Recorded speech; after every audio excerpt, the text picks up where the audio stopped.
Bueno, buenas, Aloncito, gracias por el tiempo y por el espacio, y buenas ahí con todas y con todos, y los que vean después la grabación también. Saludando a todos. Genial. Entonces estamos acá eh, en este grupo de estudio, la segunda edición que hicimos en este año, y nos Ujú. juntamos todos hoy, y algunos no podían participar, pero mandaron algunas preguntas, algunas reflexiones que te estaban pidiendo. Así que, bueno, vamos a arrancar. O antes algún comentario, Aloncito. Eh, pues nada, que estoy muy contento de que sigan ahí con el interés de profundizar, que esto es un camino que está vivo y en realidad pues yo ya voy por la 50ª edición en la cabeza, ¿no? Dándole vueltas ahí. Así que las cosas nuevas son las que intentamos compartir, digamos, en este tipo de encuentro. Ujú. Bien, bueno. em, entonces, la primera, arrancaríamos con esto. Estamos como en un sueño y tenemos que despertar. Pero la profundización o la reflexión sería, por un lado tenemos que despertar, pero cuando despertamos también se despierta una forma mejor o mejorada de soñar la vida. Y Correcto. nos enciende unas ganas de manifestar esto que estamos soñando. Entonces casi una paradoja. Por un lado tenemos que despertar, pero cuando despertamos empezamos a soñar a otro nivel. ¿Qué nos puedes Ujú. compartir de eso, Aloncito? Sí, bueno, lo primero que sí hay que recordar, aceptar que la esencia de la vida es una paradoja. Eso es así importantísimo, ¿no? Entonces, ¿qué es una paradoja? Una paradoja es algo que en sí mismo es una contradicción, ¿no? Entonces, la vida en sí misma es una contradicción porque de todas maneras, o sea, lo único cierto que hay en esta vida es que nos vamos a morir, ¿no? Entonces, en sí misma, la vida es como igual, ¿no? Cuando hablamos de la ayahuasca, decimos el ayahuasca, pero en realidad es ayahuasca y chacruna, ¿no? O sea, del compuesto ayahuasca chacruna, tienes una planta que se llama ayahuasca, ¿no? En el compuesto que llamamos vida, una parte se llama vida y otra parte se llama muerte. Sin embargo, que nunca queremos hacer consciente la parte de la muerte como integrante de esta bendita dualidad. Entonces, yo creo que es una de las cosas, o sea, de los ejercicios más interesantes que uno puede desarrollar, es el estar viendo continuamente la paradoja en todo. Y esa paradoja, digamos, es como todavía el lado amable, porque también podemos poner el lado no tan amable, que es nuestra contradicción, ¿no? Un poquito por el camino que me planteas, de cómo, pues, por un lado queremos una cosa, por otro lado queremos otra. Todo el tiempo es eso, ¿no? Es como, te lo pongo en mi caso, o sea, yo, por un lado, quisiera que este conocimiento pueda transmitirse en forma casi masiva, pero por otro lado es imposible que esto pueda darse de esa manera. Por otro lado, no queremos usar publicidad ni ningún medio convencional porque de alguna forma es una contradicción en sí misma con la misma esencia de este trabajo, ¿no? Entonces, yo creo que en general todo pasa por eso, ¿no?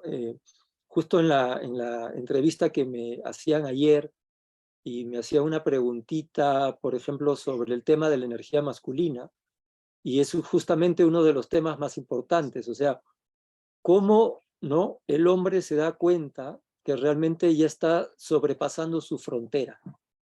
O sea, eso es en general, o sea, cuando tú decides cuántos hijos vas a tener, cuánto dinero vas a tener, cuántas casas, cuántos autos, ¿no? O sea, realmente quién dimensiona eh, el equilibrio, ¿no? ¿Cuál es tu equilibrio con la vida?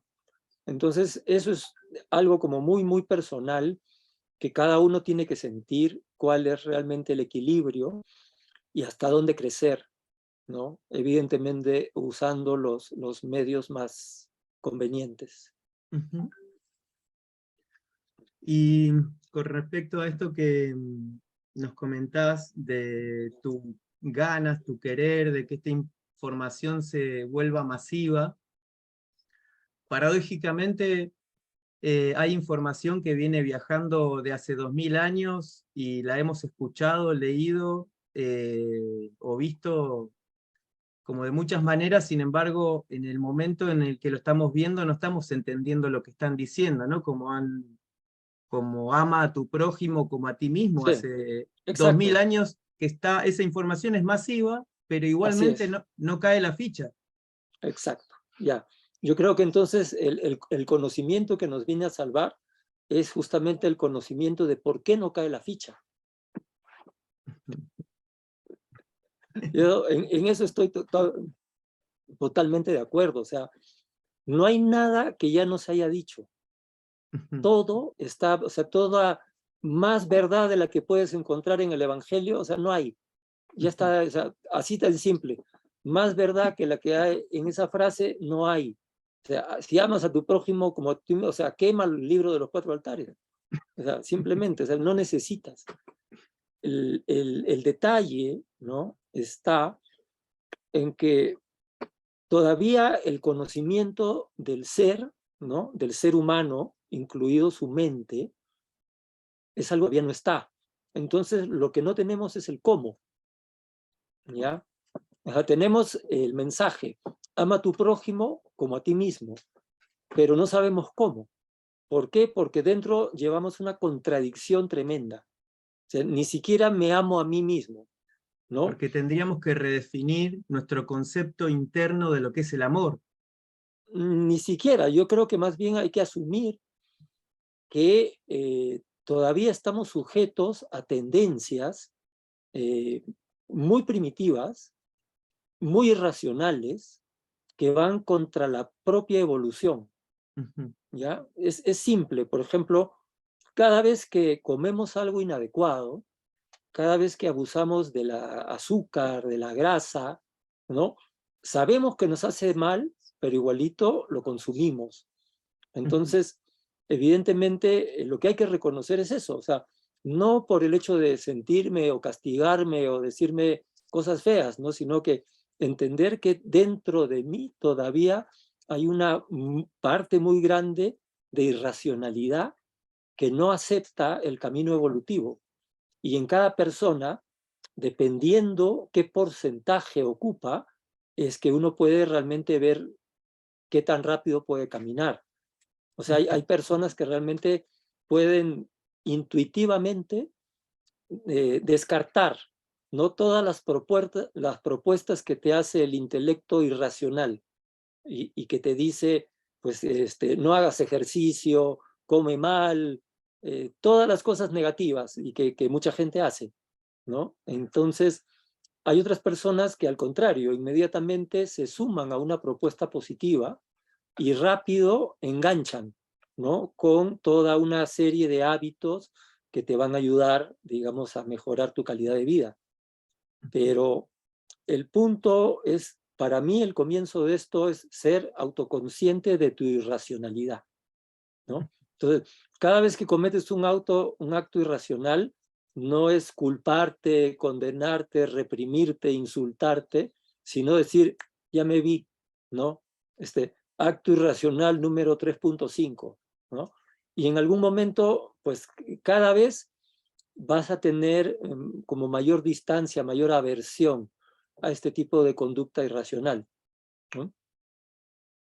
Y es algo que de alguna forma abre una puerta grande para algo que no está en el libro, por ejemplo, es el proceso de la evolución de lo irracional a lo transracional, ¿no? Es algo que creo que ya lo hemos visto en algunas charlas, pero todavía no está escrito. Un poco basado, ¿no?, en este estudio de Ken Wilber, que estaba hablando del paso de lo prerracional a lo transracional, que de alguna forma también se puede ver en términos psicológicos como el paso de de lo personal a lo transpersonal, ¿ya? Es un poco la idea. Entonces, si ubicamos lo irracional en el primer altar,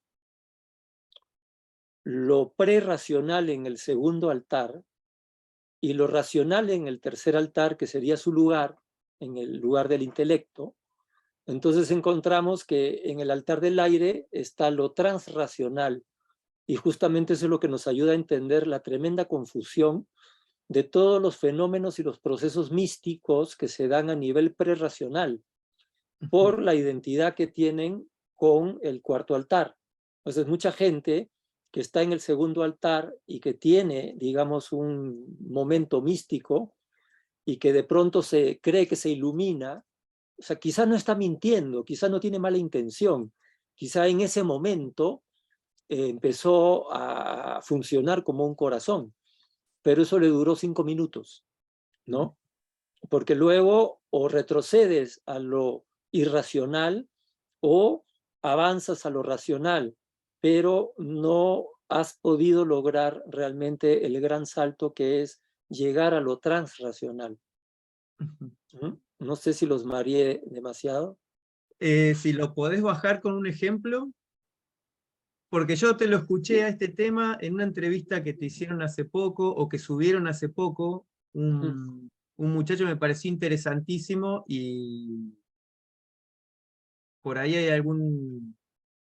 Claro, el ejemplo más simple es cuando las personas llaman amor a las emociones, ¿no?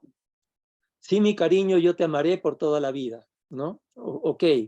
O sea, en ese momento, esa emoción, ¿no? Es un estado prerracional que identificamos equivocadamente con el amor y en ese momento creemos que amamos.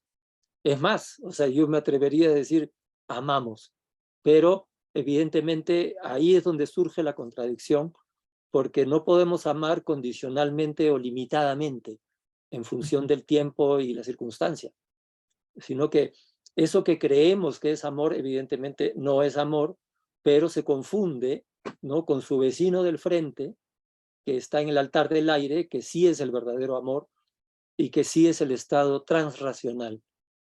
Bien, gracias. Y esto me lleva a este capítulo del enamoramiento que está en el libro y que tiene que ver con el altar del agua y esto que la diferencia entre las emociones y el sentimiento, entre estar enamorado y amar. La pregunta, o aprender a amar. La pregunta sería, el enamoramiento no es una contradicción o algo opuesto o algo por lo que uno no debería de pasar, porque de No. hecho genera entusiasmo, genera chispa y genera muchas ganas. El problema viene con nuestra interpretación del enamoramiento, que es cuando se caen Claro. ciertos velos y podemos pasar a un nuevo nivel que sería construir en amor. Va por ahí un poco... Sí, no, de hecho que no, o sea, ponerlos enfrentados no es real, no es así. Lo que entender es realmente, o sea, partir desde el hecho biológico. Yo creo que esa es una de las cosas que la mayoría de la gente rechaza porque sienten que es como romper o quitar o destruir toda esa faceta romántica a la que el ser humano está tan apegado. Y yo digo, no, o sea, no es destruirlo, ¿no? Es simplemente para analizar tenemos que separar. Entonces vamos a separar en altares. Entonces vamos a entender el hecho de la relación de pareja desde cada uno de los altares. Entonces, a nivel del primer altar, lo que vamos a encontrar es un enamoramiento biológico que se expresa por la atracción entre dos sexos a través de las hormonas, ¿no? Entonces, eso se traduce en olores, texturas, sabores, todo lo que quieras, pero es una información de la naturaleza para que la especie continúe. Por eso que es una de las fuerzas más grandes, porque está implícito ahí la información de la continuidad. sea, si no fuera tan potente, tan poderosa la necesidad de que el enamoramiento sea tan atractivo, sea tan, pero así tan poderoso, ya nos habríamos extinguido. Entonces tenemos que partir de que el primer impulso es biológico, ¿no? Uno no se enamora, o sea, así a la primera de las ideas o de la ideología de una persona, ¿no? Eso uno lo logra poco a poco conocer y entusiasmarse, pero yo creo que el primer chispazo es puramente biológico, ¿no? Y cosa que no está mal, ¿ya? Eso es lo importante, entender que eso existe y es correcto en su esfera, ¿no? El problema es cuando ya no nos da el sistema para seguir interpretando qué pasa después. Entonces, el enamoramiento en sí lo que hace es activar una cantidad de hormonas y neurotransmisores que son medicina, ¿no? Entonces, está muy claramente ya identificado, por ejemplo, que la oxitocina, ¿no?, es una de las hormonas que se disparan y concretamente ya han encontrado que tiene una función inhibidora en una zona del cerebro que realiza el juicio, ¿ya? Entonces, cuando se dispara la oxitocina, nosotros dejamos de juzgar. Y es bien interesante porque es exactamente lo que sucede cuando uno se enamora, ¿no? Cuando uno está enamorado, la pareja puede hacer o decir lo que sea y todo nos parece maravilloso. Entonces, yo creo que hay que rescatar eso y pensar que hay que estar enamorado de la vida, ¿no? Eso es lo que me parece correcto. O sea, entendiendo que también es un proceso de ida y vuelta, que el pensamiento también puede generar oxitocina. O sea, si mantenemos la idea del pensamiento que cura, podemos autogenerar oxitocina sin tener que depender de que alguien se me cruce o no. Entonces, yo creo que hay que rescatar todas estas cosas que son herramientas muy poderosas de la vida, de la naturaleza, para usarlas en un sentido incluso más amplio. Entonces, cuando nos enamoramos y estamos con todas estas hormonas al tope, pues evidentemente tenemos más energía, tenemos un mejor punto de vista y todo va mejor. Entonces, por eso digo, no es que esté malo.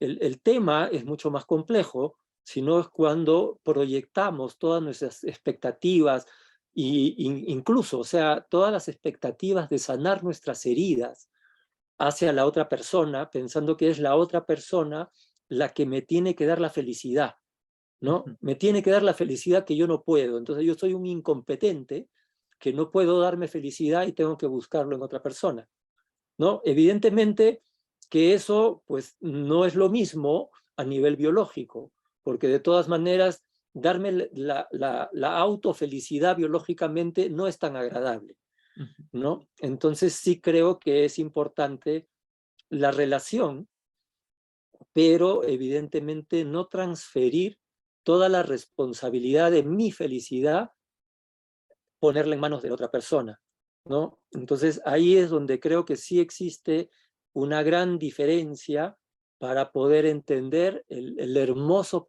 proceso del enamoramiento sin confundirnos con la gran meta en la vida que es el amor incondicional. Yo creo que eso es para mí la esencia de la gran confusión. Clarísimo, Aloncito, gracias. Voy a proveerme de un poquito de gifta. Bueno. Marquitos, permiso. Sí, sí, Ya. eso, porfa, también aporten ahí. Aloncito, buenas tardes, muchas gracias. A ti, No me voy a gracias. demorar en agradecerte para aprovechar este tiempo que tenemos con vos. ¿Esta irracionalidad de la que hablas es parte de la naturaleza humana? ¿Está condicionada o sea, por otros humanos, por energías, o es naturalmente humana? La racionalidad.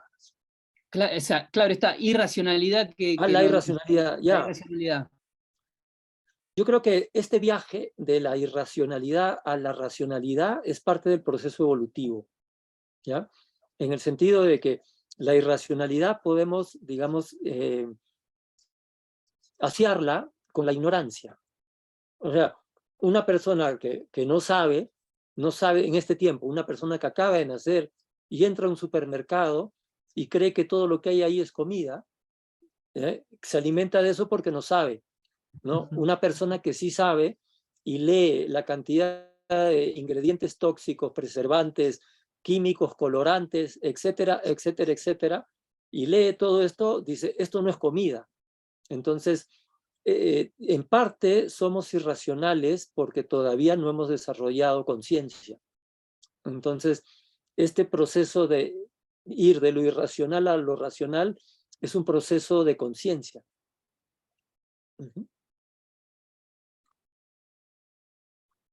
Bueno, aprovecho también para invitar a Noé, Marce, Lau, Ana, que si quieren, en algún momento también, y Silvia, que no la estoy viendo ahí,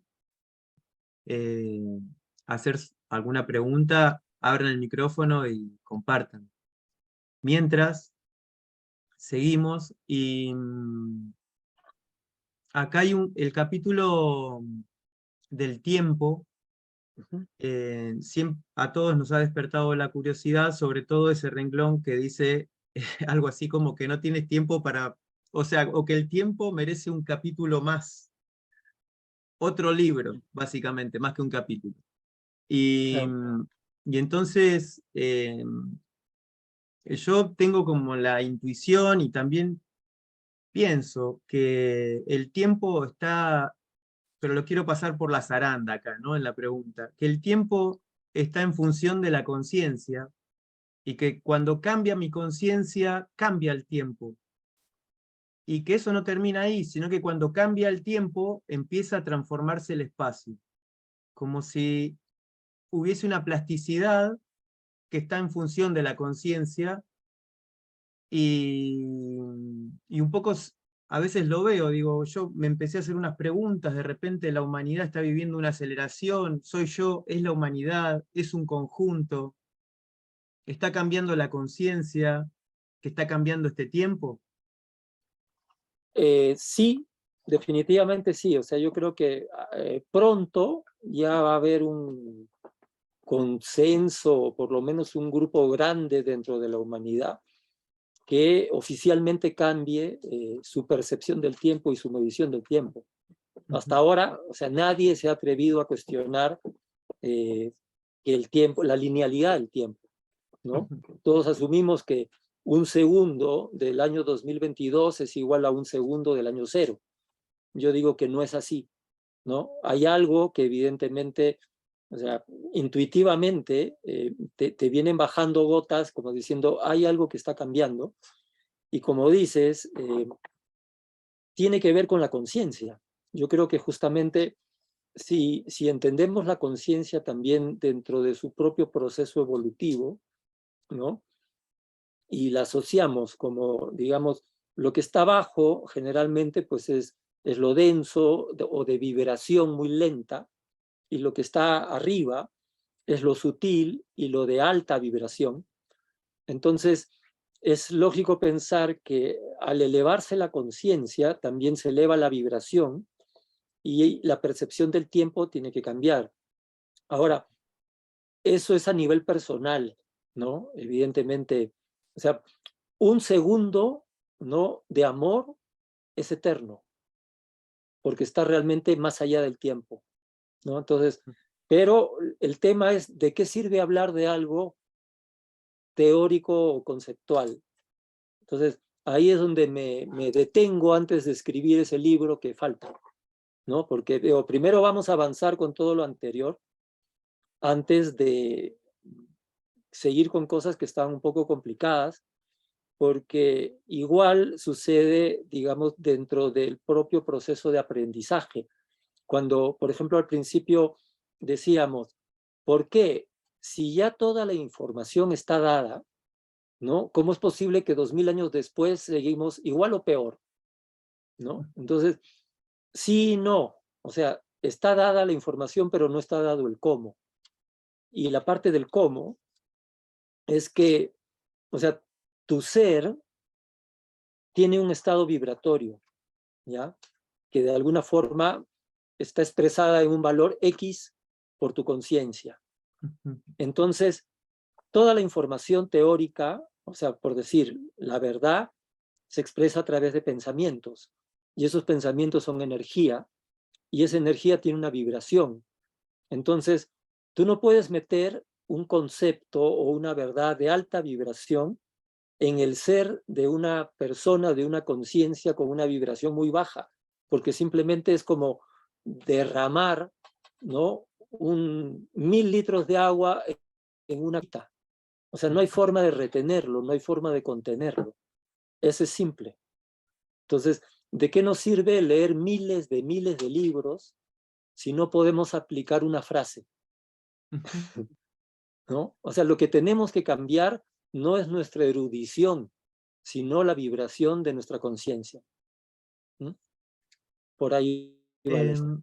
A ver, si yo siempre lo interpreté a eso como los cables de una casa.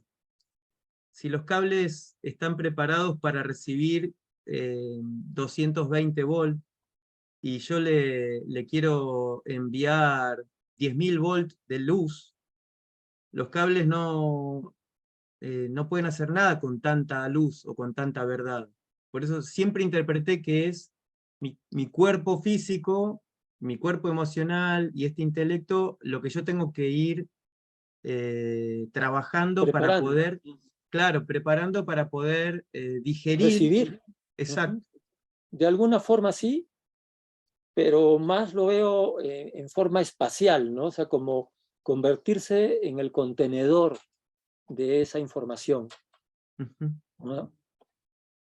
Bien. Ese es un poco lo que tenemos que crecer, es crecer para poder realmente recibir ese conocimiento y que no se derrame, que no se desperdicie, ¿no? Entonces, por eso es que uno puede tratar o gastar toda tu vida tratando de explicar algo a una persona que no lo va a entender.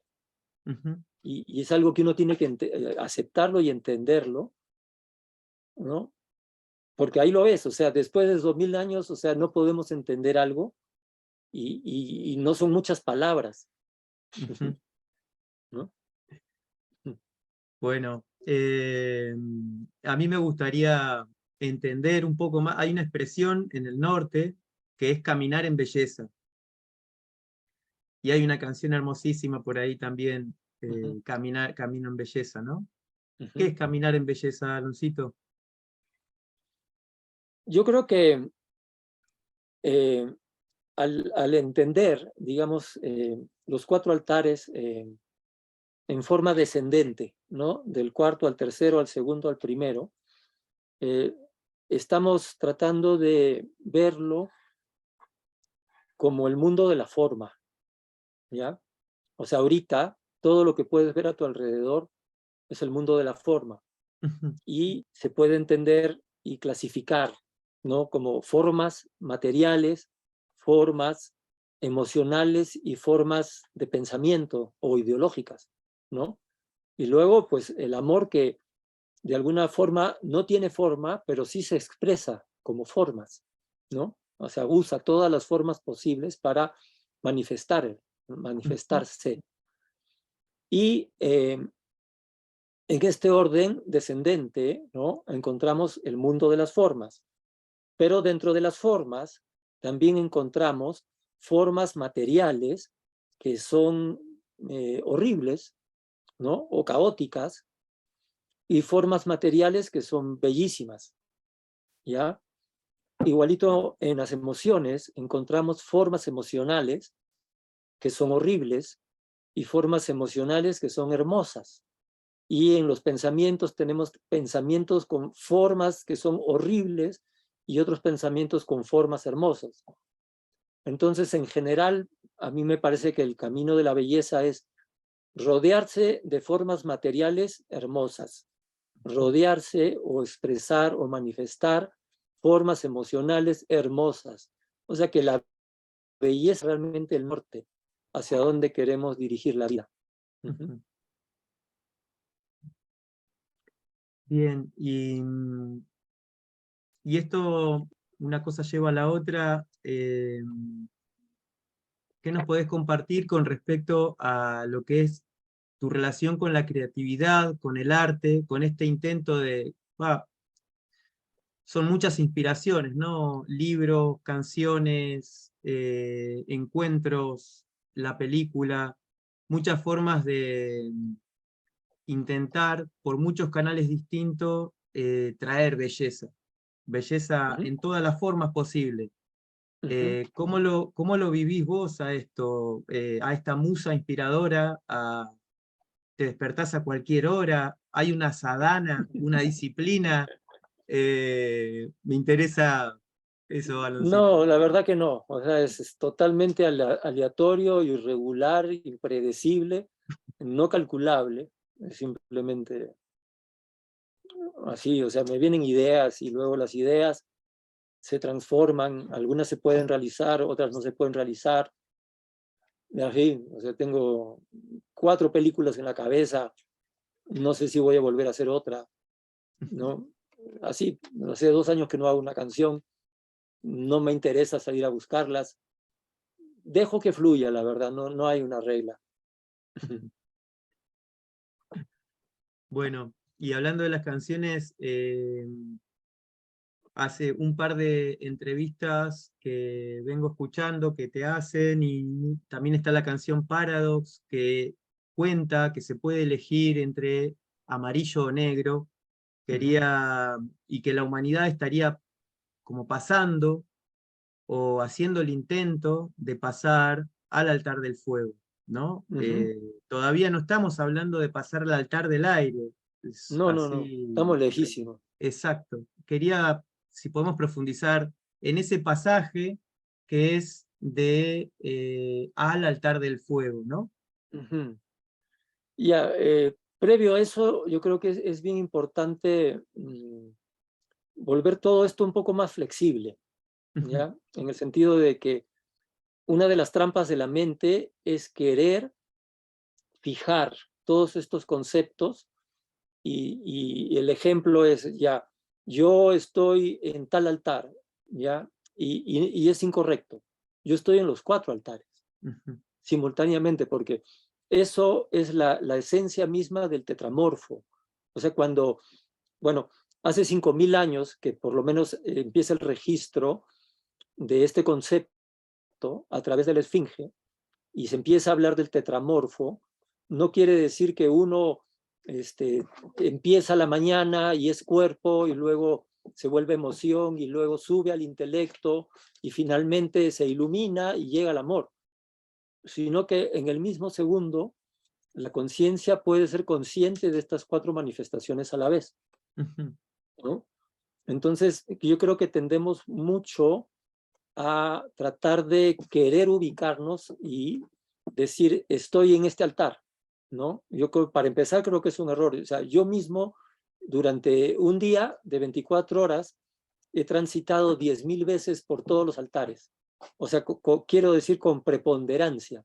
O sea, en el momento que tengo hambre, no estoy en el amor, en ese momento, quizá, ¿no? Estoy pensando en comida, simplemente, ¿no? Entonces, hay que ver realmente cada momento y en el momento que me surge una emoción, cualquiera que sea, pues en ese momento predomina ese altar sobre los otros 3 y en el momento que me surge una idea, estoy evidentemente en el altar del fuego, ahí planificando, imaginando, programando, lo que sea, y en algún momento por ahí de repente sí tengo un chispazo y estoy en el amor. ujú. Entonces, esto no es como una categoría que decides, o sea, como una especie de gran iniciación que dices, pasé de la tierra al agua en el año, ¿no? 1972, o sea, no, porque todavía sigo pasando de la tierra al agua todos los días, pero sí se puede considerar como que en dónde está predominantemente tu energía, ¿no? Si cuando a veces, por ejemplo, pues estoy meditando y de repente estoy tan feliz, pero tan feliz, y de repente, pues hace rato que tendría que haber estado ya tomando desayuno para poder seguir con el orden de mis actividades, y en ese momento, evidentemente, en el momento de la meditación, lo que está priorizándose puede ser realmente el cuarto altar y no está dándole la importancia, digamos, al primer altar, ¿no? Entonces, en ese momento mi energía está mayormente concentrada en un altar. Pero eso también puede cambiar. No se puede cambiar en un día, en una semana, en un año o en un ciclo de la vida. Ahora, si lo miramos ya en forma macro, sí podemos, o sea, esta misma idea, como extrapolarla, simplemente por las actividades o las manifestaciones en las que está la mayoría de los seres humanos. O sea, en este momento, digamos, el 50% de la población mundial está con los ojos puestos en la televisión tratando de ver el partido del mundial, ¿no? Entonces, es un poco eso, ¿no? La gran mayoría de la gente está todavía tratando en la lucha por la supervivencia, ¿no? Tratando de sobrevivir o tratando de acumular o tratando de, no sé, pero en todas relacionadas con el mundo material, ¿no es cierto? Por un lado, a los que les sobra y por otro lado, a los que le falta. Pero ambos están todavía totalmente apegados a esa realidad material, ¿no? Hay muy pocas personas que son conscientes de su mundo emocional y de que ese mundo emocional les brinda mucha más satisfacción que el mundo material, ¿no? En el sentido de que no, o sea, tampoco me malinterpreten pensando que desprecio el bienestar material. O sea, el bienestar material es bueno y es para todos, pero lo que sí hay que entender es que muchas veces sacrificamos nuestro bienestar emocional por la abundancia material. Entonces, ¿eso por qué? Porque evidentemente no eres consciente de tu mundo emocional, no eres consciente de tu sufrimiento emocional cada vez que te traicionas, cada vez que ofendes, cada vez que contaminas el planeta, no lo sientes, ¿no? Entonces, ¿qué quiere decir? Que nuestra conciencia no está ahí, ¿no? Entonces, sí creo que si quisiéramos aventurarnos a clasificar un poco la humanidad, hay un grueso que está en el primer altar, hay un porcentaje menor que está en el segundo altar, ya empezando a ser consciente y haciendo una mejor gestión de sus emociones, y muy poca gente realmente está entendiendo verdaderamente lo que queremos definir como intelecto. Entonces, no creo que sea tan así como que la humanidad en su conjunto está en el paso del 2 al 3, ¿no? O sea, en términos generales sí, porque de alguna forma que un número grueso, esto que llaman hace mucho tiempo como el bendito cuento de la masa crítica, o sea, si una masa crítica pasara del segundo al tercero, evidentemente tendría una influencia muy poderosa porque no sería en términos cuantitativos, sino cualitativos, la influencia que esta gente va a ejercer sobre el resto de la población. Pero cuantitativamente todavía no hay suficiente cantidad de gente en el segundo altar. ¿Ya?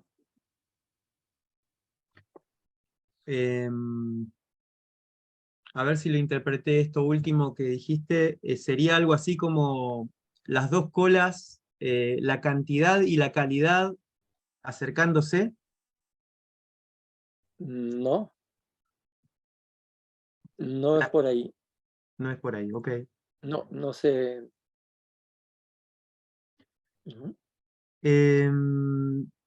Dice acá Fernando, nos manda una pregunta que dice, apoyadas en interpretaciones, a mi entender un poco confusas, sobre física cuántica, existen miradas sobre la existencia que postulan que lo que se manifiesta depende de lo que querramos que se manifieste, y que todo lo que se manifiesta depende de nosotros. ¿Cuál es tu opinión sobre esta llamada mística cuántica? Siempre me acuerdo eso de que en teoría todo está bien, ¿no? Sí creo que hay algo, ¿no? Y que evidentemente pues parece que está respaldado con algunos experimentos científicos, pero no creo que sea tan determinado o condicionado, como dicen, que simplemente es el observador que crea lo observado o que modifica lo observado. Yo creo que justamente lo que no lo hace una verdadera teoría es que no es así en todos los casos. Yo creo que a veces sí se puede realmente materializar cosas, que a veces sí podemos crear, pero no todo el tiempo ni todo el mundo. Entonces, querer hacer una ley dogmática de este postulado cuántico me parece que no funciona, que no es correcto, ¿no? Que existen otras leyes que en todo caso interactúan con esto, que de alguna forma también pues, son causa y consecuencia, ¿no? Es simplemente como viene un vector y viene otro vector que lo va a modificar. Entonces, venimos de una inercia creativa y que en algún momento la energía del observador puede modificarla, pero depende qué tan potente es esta energía o de repente tan mínima que el vector lo ignora. O sea, no tiene la suficiente potencia para generar ningún cambio. Eso también es posible, ¿no? Entonces, me parece que es muy frecuente creer en todos estos cuentos un poco New Age, que son muy ilusos, ¿no? Hermano, eso es tu karma, tú te lo has buscado, o tú estás atrayendo a la persona equivocada. O sea, sí, pero no. Yo creo que nada puede estar determinado en ese grado de dogmatismo, ¿no? Yo creo que el universo es mucho más flexible. Y sobre todo, que existen millones de cosas que no sabemos, ¿no? Para atrevernos a decir semejante teoría, que tú estás atrayendo todo lo que, no sé, ni para bien ni para mal. Y nos dejaba otra pregunta, Fernando, que decía, la pandemia trajo un gran aumento de comunicación masiva a nivel virtual, a través de redes sociales y plataformas online. Dice, si bien sería deseable que los mensajes espirituales lleguen cada vez a más personas, ¿hay algún límite en lo que se puede transmitir a grupos en forma virtual en el camino espiritual? ¿Alguna recomendación? No creo que lo virtual sea realmente un inconveniente, ¿ya? Para transmitir. Yo creo que lo que es el inconveniente es la cantidad de horas que la vida moderna nos está imponiendo como un estado para el uso de computadoras. O sea, ahí es donde yo creo que está el problema. O sea, hemos hace rato perdido el equilibrio, ¿no? Entre todas las opciones de vida saludable. Creo que hemos perdido realmente esa visión, esa imagen de lo que es una vida equilibrada. Y ahora, o sea, si piensas que la mayoría de las personas tienen que trabajar 8 horas frente a una computadora, luego pasan 2 horas, bueno, computadora o teléfono, es lo mismo, ¿no? Luego mirando mensajes, 2 horas en diversión y 1 hora en espiritualidad, al final tienes una persona que se ha pasado 15 horas en una computadora y yo no creo que eso sea muy elevado. Yo creo que ese modelo de vida realmente yo lo cuestiono. O sea, pienso que no te digo de que termina la charla y salgas y quemes tu computadora. O sea, te digo que simplemente hay que aprender a usarla de modo correcto. O sea, para mí el ideal sería que realmente haya que no permita que una persona trabaje más de 4 horas frente a una computadora. El resto no sé cómo se lo arreglan, pero más de 4 horas me parece dañino. Entonces, abusar de toda esta tecnología, todavía no hemos podido medir el impacto negativo que todo esto puede tener. O sea, recién estamos empezando a ver todos los procesos negativos están manifestando, ¿no? Y todavía esto va a traer cola. No se está viendo realmente el reflejo de todo lo negativo. Hay mucho que lo están ocultando. Bueno, en algún live que hiciste hace un tiempo, compartiste un poco acerca de los pequeños altares que están dentro de cada altar, como por ejemplo el pequeño fuego dentro del altar de la tierra, como la inteligencia material, el pequeño fuego en el agua, la inteligencia emocional, el pequeño aire dentro de el fuego, como la salud mental. Y la pregunta va, dentro de estos pequeños, vuelven a estar nuevamente los 4. Teóricamente sí, claro, porque evidentemente es una teoría fractal. Ujú. O sea, va infinito hacia lo pequeño, no infinito hacia lo grande. O sea, todos estos 4 altares, al final, es el altar de la tierra, de la tierra, de la tierra, de la tierra. O sea, depende en qué punto lo das, ¿no? Ujú. Es totalmente subjetivo. Ok, sí, los vengo tratando de pensar y realmente ese tercer nivel me cuesta. Todavía no, no lo Digamos que puedo. no es necesario ahorita. Mi ancho de banda no da todavía como para esa luz. Yo creo que va a dar cuando encuentres la práctica. Bien.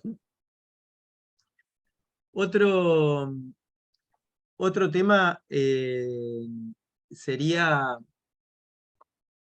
la intuición, la sensibilidad y la imaginación. Hay gente que se autodenomina como yo soy muy sensible, sin embargo, más que sensible, parece emocional, como que hay Claro, una confusión entre la sensibilidad y la emocionalidad. así es. No, totalmente de acuerdo. O sea, hay que Ok. entender, o sea, sensible en qué sentido. O sea, Ujú. Bien. es muy fácil confundirse con una persona, por ejemplo, puede ser irritable y también dice, no, que soy muy susceptible, ¿no? Y reacciona violentamente y eso no tiene nada que ver, digamos, con sensibilidad. O sea, Ujú. la sensibilidad es todo lo contrario, está más bien ligada a la conciencia, está directamente ligada a la conciencia. Si tú, o sea, para bajar al plano más básico y tú trata de sentir tu cuerpo, ¿no? O sea, tener sensibilidad de una parte de tu cuerpo equivale a ser consciente de tu cuerpo. Ujú. O sea, por eso que para mí en gran medida son sinónimos. Entonces, si tú eres sensible no solo de tu parte, sino también de la otra parte. Ahí, digamos, se manifiesta como empatía, ¿no? Pero eso no tiene nada que ver con, digamos, la emocionalidad, ¿no? Ujú. Eso definitivamente es otra cosa. Bien. Y, y otro tema que queremos tocar es en cuanto al camino de medicinas y el camino de plantas, cómo esta experiencia que se siente, que se experimenta como si fuese cercana a la muerte, ordena los valores. Y esto que a veces hay cosas muy pequeñas que las vuelve realmente fundamentales, que no estamos prestando atención. ¿Cómo qué nos podés hablar de esta experiencia que a veces nos toca en el camino?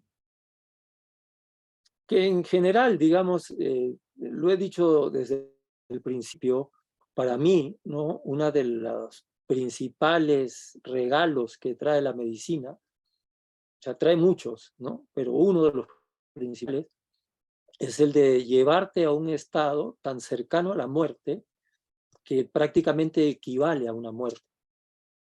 a una muerte real. O sea, de hecho que hay momentos en que uno puede desconectarse, o sea, perder lo que llaman la conciencia corporal. Y esto evidentemente pues va a traer una experiencia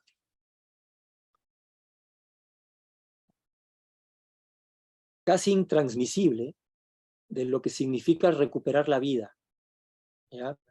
Entonces uno sale de ese estado que prácticamente te das por muerto, o incluso que sientes perdido la razón, y regresas, evidentemente, crea una diferencia de potencial que se traduce en términos de gratitud, de ganas de vivir, ¿no? Eso es para mí una de las cosas así, y justo tiene que ver con todo el tema de la creatividad que me mencionabas al principio. O sea, ¿por qué tengo esa compulsión creativa? ¿No? Porque es una alegría infinita de querer regalarles lo mejor que pueda ocurrir, ¿no? Porque estoy agradecidísimo de la vida y no sé cómo más decirlo, pero yo creo que eso es realmente el motor, ¿no? Pero eso a qué se debe a la muerte. O sea, justamente eso es lo que crea la diferencia potencial. O sea, mientras más eh, expuesto vivas a la muerte, más valoras la vida, ¿no? Por ahí va un poco la cosa. Y esto está bien interesante porque es uno de los argumentos más importantes en este librito de Immortality Key, ¿no? O sea, rápidamente identificaron que esto es la esencia de lo que traen los enteógenos en general, este acercamiento a la muerte. O sea, hace ya un buen tiempo que me di cuenta que existe un proceso muy extraño en la mente que no llego a entender por qué es así, pero es así, que la mente solo llega a valorar aquello que pierde. O sea, tú no te das cuenta de cuánto valoras algo hasta que ya lo perdiste. Y me parece una cosa hasta un punto cruel. Porque claro, o sea, de hecho, puedes perder que sé, desde una remera, ¿no? A algo un poco más valioso, pero en el camino también perdemos relaciones, seres queridos, de todo, ¿no? Padre, madre. Y ahí es cuando uno empieza a darse cuenta, cuando uno pierde realmente un padre, una madre, es el primer golpe, ¿no? En donde uno entiende realmente el mecanismo de la mente y dices, nunca en mi vida me hubiese podido imaginar cuánto iba a llegar a valorar a mi padre y a mi madre, lamentablemente después de que murieron. Eso es regla. O sea, por más que yo ya era consciente y en los últimos 10 años de su vida, yo intenté expresarles todo mi amor, no es nada contra lo que siento ahora, ¿no? Y me parece muy duro que tenga que ser así. Y siempre insisto y gasto mucho tiempo en esto, ¿no? Porque no dejen que esto sea así. O sea, yo creo que realmente quizás debí esforzarme más, no 10 años, sino 20, 30, 40, ¿no? Para al final, cuando ellos se van, realmente poder sentir, no tengo nada que reprocharme, realmente se los di todo.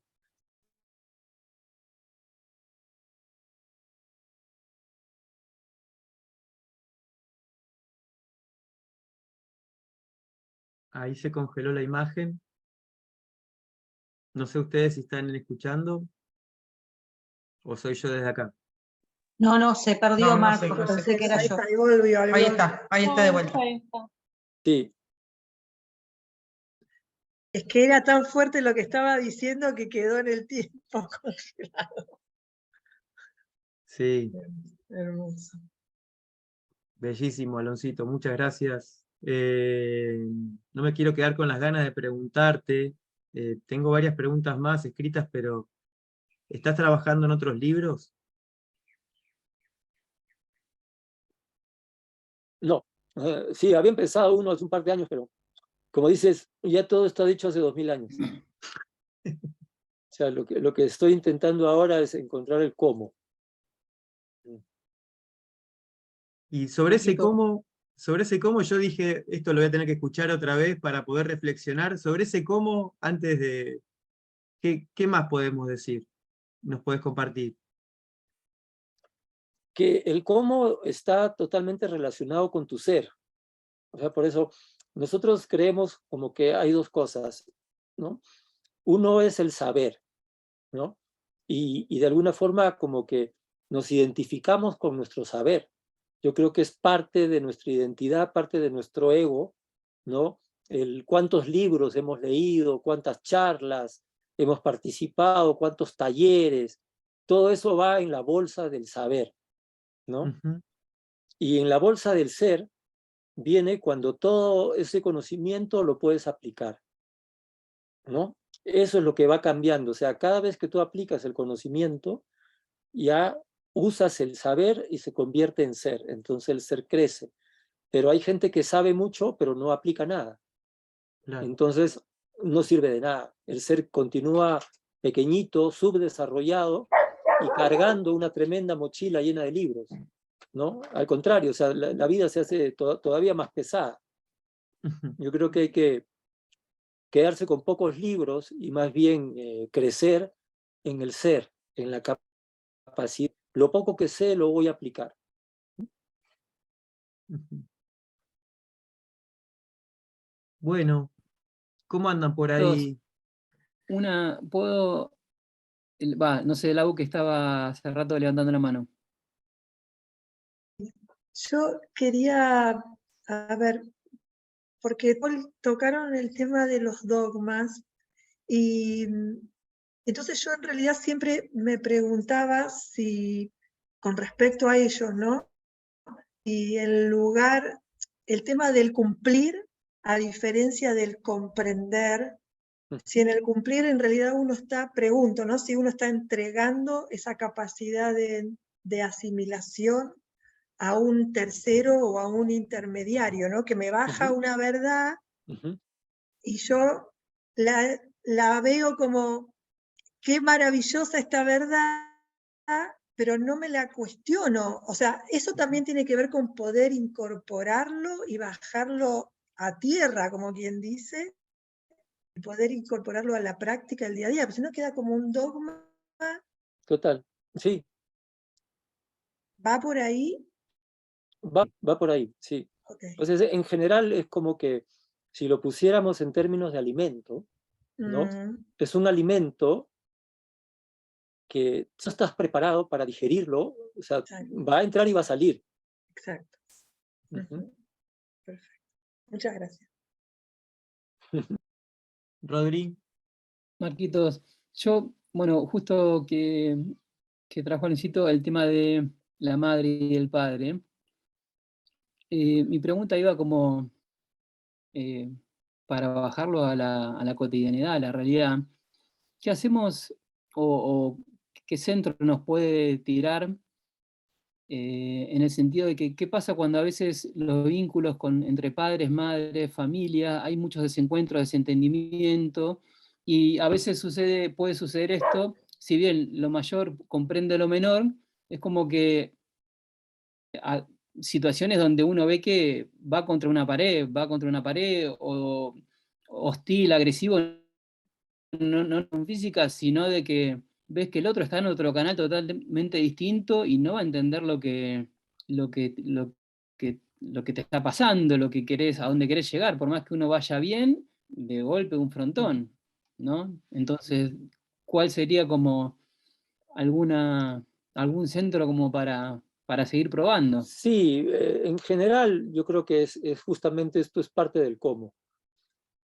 Yo creo que la relación con los padres, ¿no? Por lo general, tiene un ciclo, ¿no? En los cuales, pues durante la adolescencia tiene que haber la búsqueda del afianzamiento del yo. Y muchas veces, pues este se crea por oposición o por imitación, ¿no? Por rechazo, ¿no? A la figura paterna o a la figura materna, y uno construye su personalidad en base a esto, para luego darte cuenta que tampoco fue una elección libre, simplemente elegí por rechazo, yo quiero ser diferente de mi papá. Y creo que es sano, ¿no? Que el adolescente, este nuevo personaje, tenga justamente la capacidad de enfrentar, la capacidad de cuestionar, la capacidad de disentir, ¿no? Porque esto es de alguna forma su energía vital. Y yo sé que igual muchos padres no lo saben y lo consideran como una falta de respeto, ¿no? Como una cosa que no se puede, y ahí aparece el conflicto.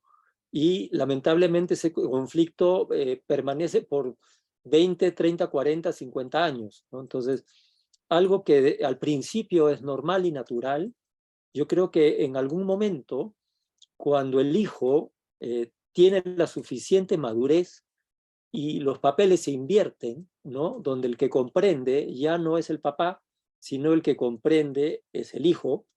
Entonces, evidentemente, lo que tienes que hacer es comprender la situación, y en general la medicina para todo es ser flexible, ¿no? En el sentido que si los padres no pueden ser flexibles porque realmente pues son rígidos casi por naturaleza, ¿no? Porque están metidos y no tuvieron las herramientas y el desarrollo y todas las condiciones para seguir creciendo, evidentemente el que se da cuenta es al que le toca ser la parte flexible, ¿no? Y evidentemente es el desafío si uno quiere crecer, ¿no? O sea, mientras más difícil te la ponen, mayor es la oportunidad para crecer. Entonces, no hay un tema, yo no lo veo como un tema de violencia, ¿no? De enfrentamiento, porque por más rígida y autoritaria y retrógrada que sea la postura de un padre, si yo voy con una posición totalmente flexible, no hay donde chocar, ¿no?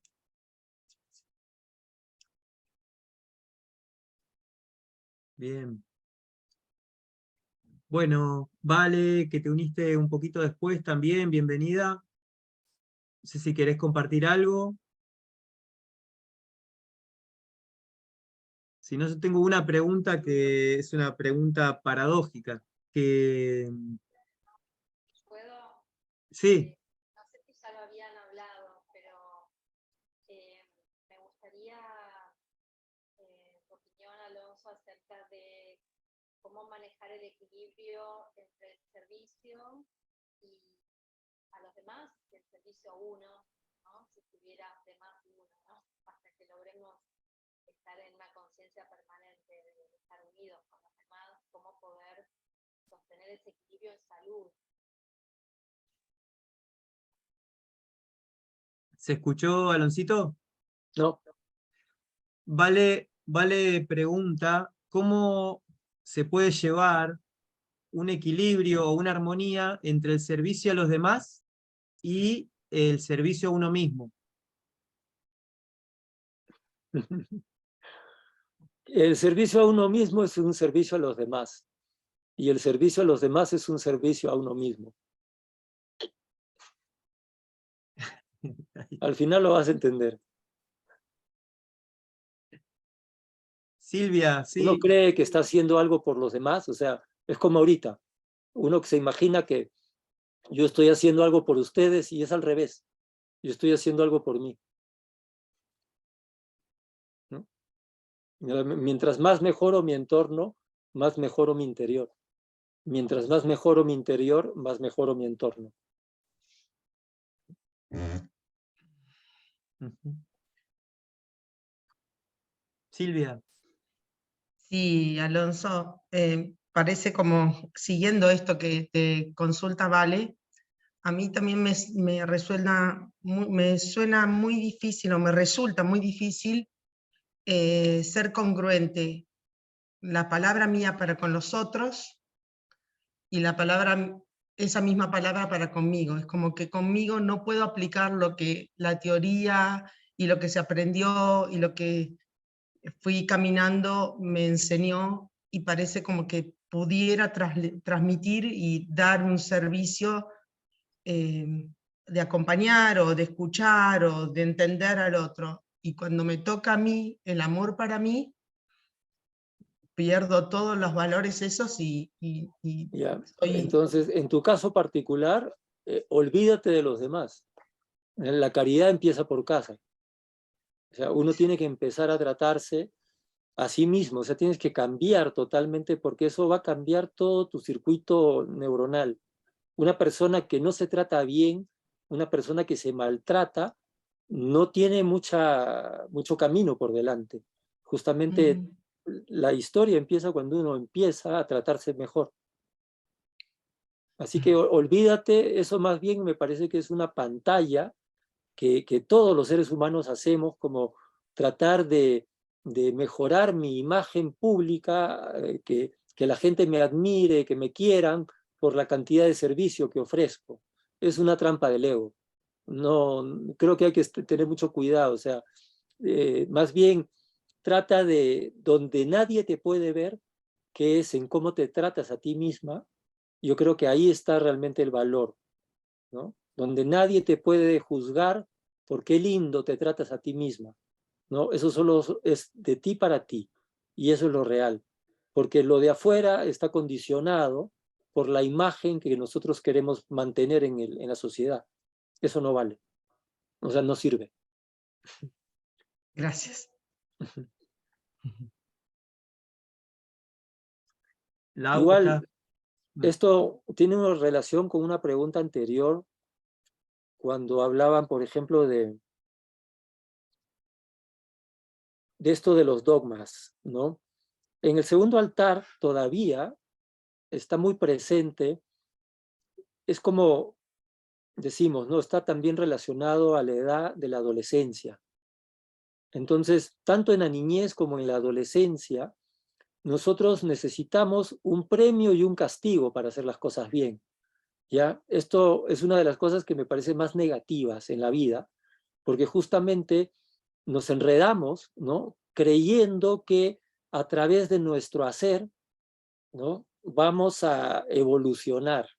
Y es una gran trampa, porque gran parte de este hacer está probablemente condicionado por ya querer cobrar, ¿no? Todos los créditos de la buena imagen.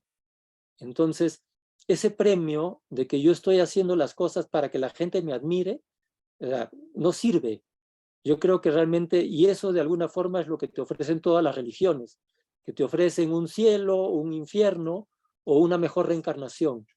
Yo creo que mientras la motivación no sea realmente el amor y hago las cosas porque me gusta hacer las cosas bien, entonces nada de lo que hago sin esa motivación realmente es valioso. Igualito pasa con esto, ¿no?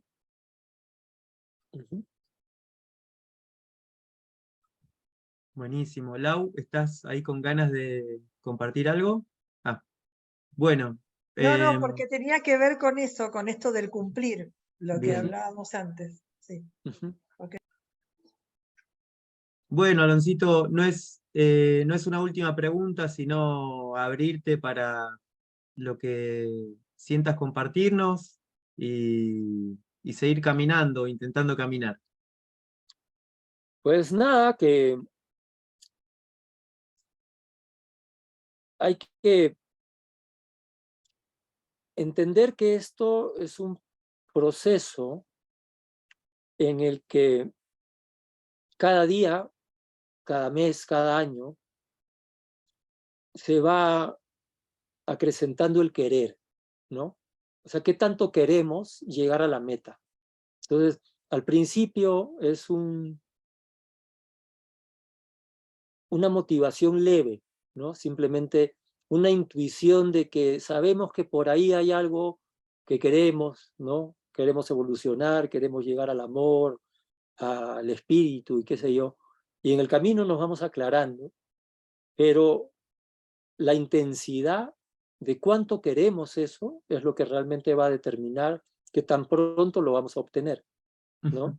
Y eso sí es algo que se va dando en forma progresivamente acelerada, ¿ya? O sea, los primeros años son lentos y tortuosos y no pasa nada, y estoy ahí enredado décadas con los patrones y dándole vueltas y me deprimo y es que no avanzo, sigo hablando mal de la gente, no puedo cambiar mis hábitos.